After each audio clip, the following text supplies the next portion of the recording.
हिंदुस्तान के हालिया इतिहास में शायद ऐसा पहली बार हो रहा है जब एक निर्वाचित प्रधानमंत्री के जन्म दिवस को किसी बड़ी समस्या के दिन के रूप में याद रखा जाएगा। जी हां, 17 सितंबर नरेंद्र मोदी का जन्मदिन है, लेकिन आज दिन भर सोशल मीडिया पर राष्ट्रीय बेरोजगार दिवस ट्रेंड करता रहा।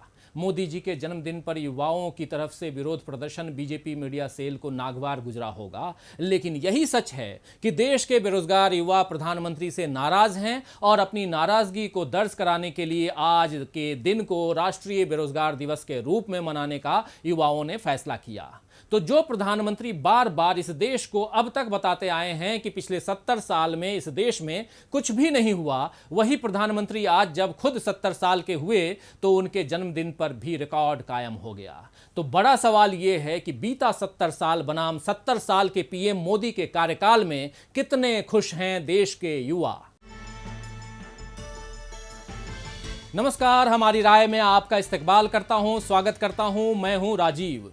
तो 2014 से पहले नरेंद्र मोदी जी इस दिन को, यानी उनके जन्मदिन जो आज 17 सितंबर को है, उस दिन कैसे मनाते थे, किसके साथ मनाते थे, इसके बारे में तो कोई खास जानकारी हमें नहीं है, क्योंकि तब वो गुजरात के मुख्यमंत्री थे, इसीलिए उस प्रदेश तक ही उनका जन्मदिन का आयोजन सीमित रहता होगा, ऐसा मान लें हम। लेकिन 2014 से 2019 तक भारत की जनता ने हर साल इस दिन पर लगभग एक जैसी तस्वीरें देखी।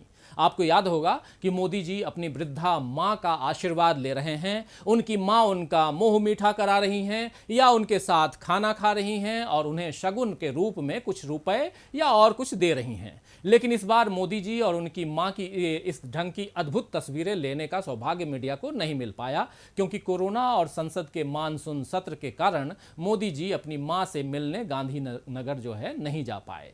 कम से कम उनके कार्यालय से इस तरह की कोई सूचना नहीं है कि वो गांधीनगर गए। हाँ, वो अगर चौंकाने वाले अंदाज में गांधीनगर पहुंच गए हों तो बात अलग है। वैसे भी देश को सरप्राइज करने में मोदी जी माहिर हैं। कभी वो अचानक नोटबंदी का ऐलान कर देते हैं, तो कभी अचानक देश में सब कुछ बंद कर देने का, और कभी वे अचानक ही पाकिस्तान भी पहुंच जाते हैं। शुरुआती दौर में तो उनकी ये सरप्राइजी अदा लोगों को बहुत पसंद आती थी। युवा यानी यूथ जो हैं उनमें अपना आदर्श ढूंढने लगे थे।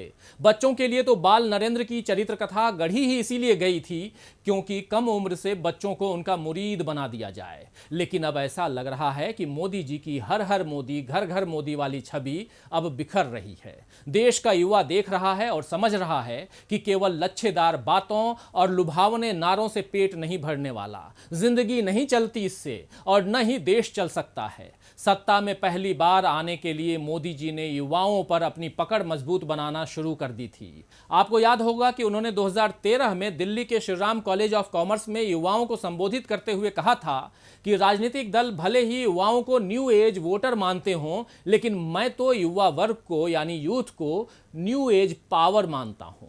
इन्हीं युवाओं की मेहनत से आज दुनिया में भारत की धाक जमी है। यही युवा 21वीं सदी को भारत की सदी बना सकता है। इसी मंच से उन्होंने युवाओं को उम्मीद का नया पाठ पढ़ाया था और पानी से आधे भरे गिलास को उठाकर कहा था कि कुछ लोग इसे आधा भरा या आधा खाली कहेंगे, लेकिन मैं इस गिलास को भरा हुआ कहूंगा, जो आधा पानी और आधा हवा से भरा है। अगर आपको याद हो तो उनके भाषण के बाद मौजूद छात्र छात्राओं ने खड़े होकर देर तक ताली बजाई थी। इस दिन राजनीतिक गलियारों में मोदी के सत्ता में आने के चर्चे तेज हो गए थे, क्योंकि युवा शक्ति उनके साथ नजर आ रही थी। लेकिन 7 सालों में देश की तस्वीर बदल चुकी है। रसातल में पहुंची जीडीपी और आसमान छूती बेरोजगारी अब उम्मीद के गिलास को पूरी तरह से खाली दिखा रही है। अगर इसमें पूरी तरह हवा भरी भी है तो युवाओं को अपने काम की नजर नहीं आ रही है। युवाओं की हताशा अब तक छिटपुट प्रदर्शनों में दिखाई देती थी। कहीं परीक्षा के आयोजन में देरी पर विरोध होता था, तो कहीं रिजल्ट घोषणा की देरी पर, तो कभी परीक्षाओं में धांधली को लेकर विरोध होता था। 2018 में आपको याद होगा कि एसएससी परीक्षा में धांधली पर लंबा विरोध छात्रों ने किया था, लेकिन सरकार ऐसे विरोध प्रदर्शनों को किसी न किसी तरह मैनेज करती रही। विश्वविद्यालयों में छात्रों के विरोध आंदोलनों ने सीधे देशभक्ति बनाम देशद्रोह का मुद्दा खड़ा कर दिया। जेएनयू, जामिया मिलिया इस्लामिया, डीयू, हैदराबाद विश्वविद्यालय, बीएचयू, अलीगढ़ मुस्लिम विश्वविद्यालय, उच्च शिक्षा के ऐसे कई नामी गिरामी संस्थानों में कई बीते वर्षों में निम्न स्तरीय राजनीति, जिसे अगर घटिया राजनीति कहा जाए तो शायद ज़्यादा उचित होगा, वही देखने को मिली है, जिससे यहाँ अच्छे भविष्य की चाहत में आए युवाओं ने खुद को ठगा सा महसूस किया है। देश में नौकरियों के घटते अवसर और सरकार की इस दिशा में सुधार की अनिच्छा भी अब युवाओं को साफ नजर आने लगी है। इसीलिए इस सितंबर महीने में बेरोजगारी के खिलाफ युवाओं ने खुलकर अपनी आवाज बुलंद की है।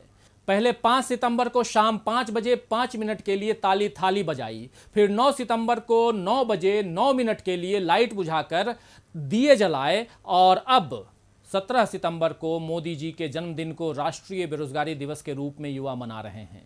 सोशल मीडिया पर यह हैशटैग तेजी से ट्रेंड कर रहा है। भाजपा दावा करती है कि मोदी जी अब तक के सबसे लोकप्रिय प्रधानमंत्री हैं। पार्टी उन्हें राष्ट्रीय स्तर से लेकर स्थानीय चुनावों तक पोस्टर बॉय की तरह भुनाती है।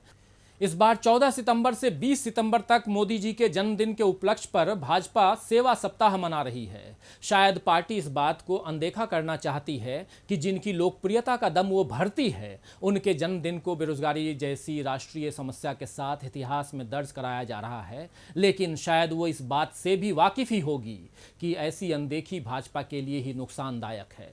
देश में बीते कुछ महीनों में करोड़ों नौकरियां जा चुकी हैं और नई नौकरियों का आलम एक अनार 100 नहीं बल्कि लाख बीमार वाला हो गया है।